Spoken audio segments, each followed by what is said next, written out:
गांव के एक छोटे से कोने में माटी के एक घर में रहने वाला किशोर अर्पण हमेशा आसमान को तकता था। नंगी आंखों से तारों का निहारना और चांद की तरफ ताकना उसकी रोजमर्रा की दिनचर्या थी। लेकिन गांव वालों के लिए यह महज समय की बर्बादी थी। उनके लिए अर्पण एक अजीब बच्चा था जो दिन रात असंभव सपने देखता था। अरे बेटा, खेत में पानी डालने की बजाय आसमान में क्यों ताक रहा है? उसकी माँ सूरजमुखी अक्सर उससे पूछती थी। अर्पण मुस्कुराकर कहता, माँ, मैं सोच रहा हूं क्या कोई मशीन बना सकता है जिससे आसमान के तारों तक पहुंचा जा सके। उसकी मासूमियत पर माँ केवल मुस्कुरा देती और उसके सिर पर हाथ फेर कर कहती, पहले पेट भर खाना कमा लेना सीख ले, तब ये सपने देखना। लेकिन अर्पण का सपना आसमान जितना बड़ा था। उसके पिता किसान थे जिनकी जिंदगी खेतों और यूं के जाल में उलझी थी। बावजूद इसके पिता हमेशा उसकी आंखों में चमक को देख मुस्कुराते और कहते, बड़ा सोचने में क्या बुरा है, बड़े सपने देखोगे तभी बड़ी उड़ान भर पाओगे। गांव के सरकारी स्कूल में पढ़ाई करते करते अर्पण की समझ बढ़ती गई, लेकिन संसाधनों की कमी उसका सबसे बड़ा दुश्मन बन चुकी थी। पुराने किताबों और टूटी खिड़की से आती रोशनी में उसने अपनी पढ़ाई जारी रखी। जब भी वह थकता, उसकी माँ एक कहावत दोहराती, मुसीबत तो आएगी बेटा, लेकिन बड़े सोचने वालों को ही रास्ता मिलेगा। एक दिन स्कूल के शिक्षक ने बच्चों से पूछा, तुम सब बड़े होकर क्या बनना चाहते हो?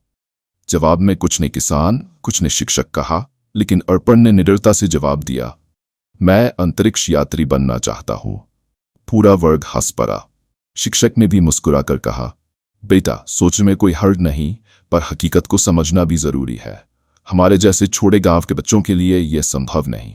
अर्पण की आत्मा को जैसे चोट लगी, लेकिन उसने तय कर लिया कि वह शिक्षक की इस धारणा को गलत साबित करेगा। अर्पण ने खुद को गहरी पढ़ाई में झोंक दिया। उसने गांव के एक पेड़ के नीचे बैठकर रातों में तारों का अध्ययन किया। अपनी बचत और खेतों में काम के बदले मिले थोड़े पैसे से उसने पुरानी किताबें खरीदीं। घर पर जब बिजली नहीं होती, वह लालटेन की रोशनी में किताबें पढ़ता। कई बार उसने महसूस किया कि उसका सपना बेहद दूर है, लेकिन हर बार उसे अपने पिता की आवाज याद आती, जिंदगी के हर कदम पर दो रास्ते होंगे, एक आसान, दूसरा मुश्किल। बड़ा सोचोगे तो मुश्किल रास्ते पर चलना पड़ेगा। जब हाई स्कूल के बाद अर्पण ने शहर के विज्ञान कॉलेज में दाखिले की कोशिश की तो कई बार निराशा हुई, लेकिन उसकी मां के आंसू और पिता की मेहनत उसे आगे बढ़ने की ताकत देते रहे।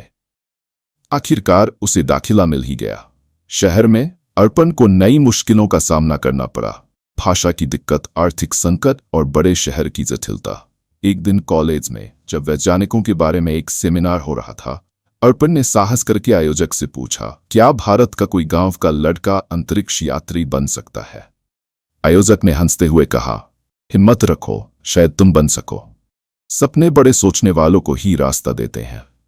इस वाक्य ने अर्पण की सोच को एक नई दिशा दी। उसने एक प्रतियोगिता में हिस्सा लिया जहां से उसे नासा के एक प्रोजेक्ट के लिए चयनित किया गया, लेकिन उसे अमेरिका जाने के लिए पैसे चाहिए थे। वह निराश था। गांव लौटकर अपने पिता से सलाह ली। पिता ने अपना आखिरी खेत गिरवी रखने में कोई संकोच नहीं किया। खेत फिर आ जाएगा बेटा, लेकिन सपना खो गया तो कभी नहीं लौटेगा। अमेरिका में अर्पण ने कई चुनौतियों का सामना किया। वहां तकनीक, भाषा और विज्ञान की नई परिभाषाओं को समझने के लिए उसने दिन रात मेहनत की। उसकी सोच, बड़ा सोचो, ने उसे हर बाधा को पार करने की ताकत दी। कुछ वर्षों में अर्पण ने खुद को एक सफल वैज्ञानिक के रूप में स्थापित कर लिया, और अंततः वह दिन भी आया जब अर्पण को अंतरिक्ष मिशन के लिए चुना गया। वह पहला गांव का लड़का था जिसने तारों तक पहुंचने का सपना देखा था और उसे सच कर दिखाया।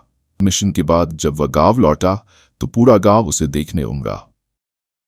उसी पेड़ के नीचे खड़े होकर जहां उसने सपने देखे थे, अर्पण ने सभी से कहा, मैंने कुछ अलग नहीं किया, मैंने बस बड़ा सोचा और अपने सपने का पीछा किया। अगर मैं कर सकता हूं तो आप भी कर सकते हैं, बस खुद पर भरोसा रखो। उसकी ये बात सुनकर लोगों की आंखों में उम्मीद जागी, और अर्पण के जीवन का सबसे बड़ा योगदान यही था, उसने एक पूरे गांव को बड़ा सोचने की ताकत दी। हमारी जिंदगी में सपने देखने की कोई सीमा नहीं है, चाहे रास्ते में कितनी ही मुश्किलें आएं। सोचने की ऊंचाई हमें वहां तक ले जाती है जहां कोई और नहीं पहुंच सकता। जब सोचो, बड़ा सोचो, क्योंकि दुनिया की हर महान चीज बड़ी सोच से ही शुरू होती है।